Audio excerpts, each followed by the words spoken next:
I found out my mom was actually my kidnapper. I grew up believing I was loved in a quiet, careful way.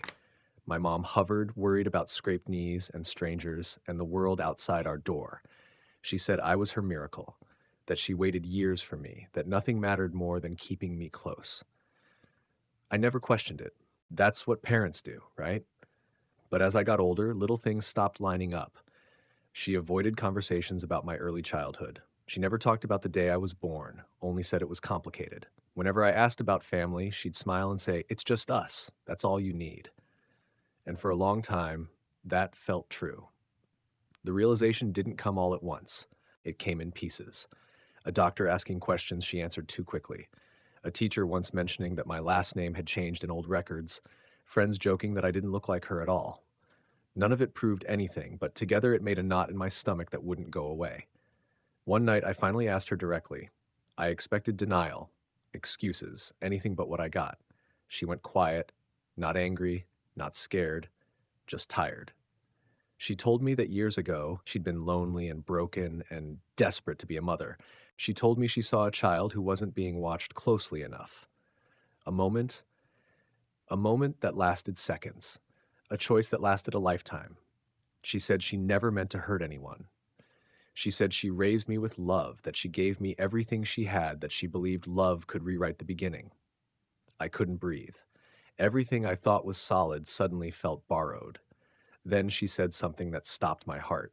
She said someone had been asking questions again, that the past doesn't stay buried forever, and that soon I might have to choose what family really means. And that's when I realized the truth wasn't over. It was just about to catch up with us.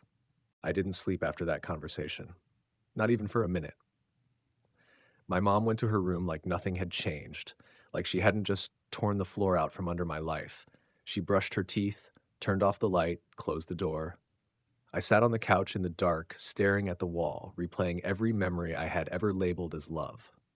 Every bedtime story, every warning about strangers, every time she held my hand a little too tightly in public. I had always thought she was afraid of losing me. Now I understood she already had.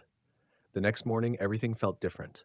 The house felt staged, like a set built around a secret. I noticed things I had never questioned before: the lack of baby photos, the sudden jump from toddler to preschool in the albums she did show me, the way she avoided doctors unless it was an emergency, the way she insisted on homeschooling for years, saying the world was dangerous, that people asked too many questions.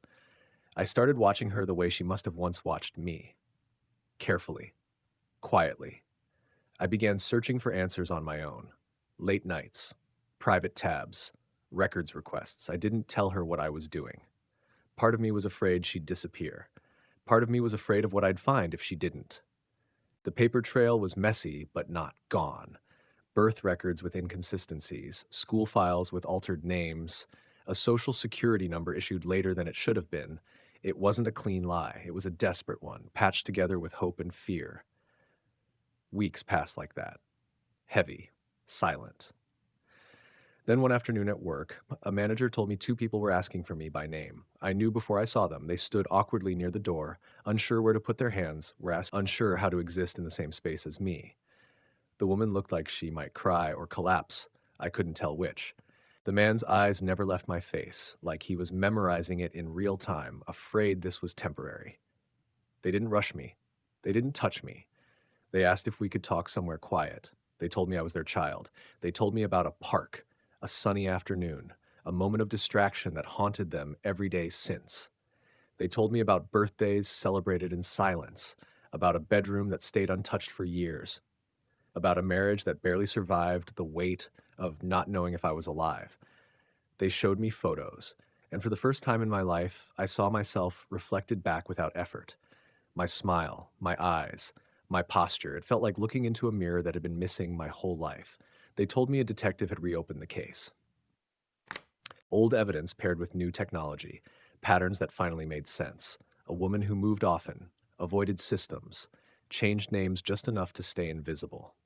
My mother. I went home that night knowing there was no going back. She was waiting for me, sitting at the kitchen table like she had something planned to say. I didn't give her the chance. I told her they found me. She didn't scream. She didn't beg. She just slumped in her chair, like the years finally caught up to her all at once. She admitted everything: how lonely she'd been, how she'd watched families from a distance, how she convinced herself that one child wouldn't be missed the way she would miss motherhood. She said she loved me. She said she never hurt me. And that's when I realized the hardest truth of all: she believed that. The police came the next day, calm, professional, gentle, even. They treated her like someone who had done something wrong, not like a monster. That almost hurt more. She didn't resist. She packed a small bag. She hugged me once, careful, like she didn't know if she was allowed to. When they led her away, she looked relieved. Like living with the truth was harder than facing the consequences. I went with my biological parents that night. Living with them felt unreal, familiar without memory. We learned each other slowly, shared stories I should have been part of. I listened more than I spoke. Sometimes I cried in private over things that never happened to me, but should have. Therapy helped. Distance helped. Time helped. The trial took months. I attended every day. My mother didn't deny what she'd done. She argued that love mattered, that intention mattered, that the life she gave me mattered.